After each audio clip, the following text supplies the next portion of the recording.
Girl sits alone in cafe, a simple gesture reveals a tragic past. Rain pattered softly against the cafe windows, each droplet trailing down the glass like a memory in motion. Inside, the hum of espresso machines and quiet chatter filled the air. In the farthest corner, near the window, sat a girl no older than 17. Her name was Mia.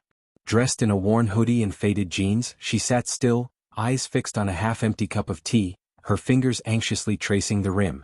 The world moved around her. Baristas called out orders, customers typed on laptops, couples laughed, but Mia remained frozen in her own quiet bubble. She came in every day at the same time, always ordered the same thing and never spoke to anyone. Some thought she was waiting for someone. Others thought she simply liked the view. One rainy Tuesday, a middle-aged man named Carl entered the cafe, escaping the storm. He noticed Mia instantly. There was something about her stillness that tugged at him. He ordered a coffee, took a seat nearby, and after a few minutes, offered her a cookie from his bag. She hesitated, then slowly accepted it. Their eyes met, his kind and curious, hers startled and unsure. "My daughter used to love these," he said, voice soft. Mia looked down at the cookie, then back at him, tears pooling in her eyes. Over the next few weeks, Carl continued visiting the cafe. Each day he sat a little closer, shared a small treat, or simply smiled. Slowly Mia began to talk, small pieces at first. Her name, her love for art, her favorite tea.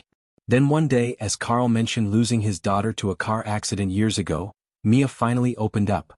She had run away from home after her mother passed and her father became violent. She'd been living in shelters, struggling to survive, afraid to trust anyone. Carl was stunned not just by her story but by the timing. He asked for her last name. When she answered, his coffee cup slipped from his hand. Years ago, Carl had been a caseworker. He remembered Mia's file, a missing child, presumed dead after her mother's death and the father's arrest. But her file had gone cold. No one ever found her. Carl, trembling, asked if she remembered her old house, the red shutters, the oak tree in the yard. Her eyes widened, then filled with tears. She nodded. In a world so vast, fate had led him back to the very girl whose case haunted him most.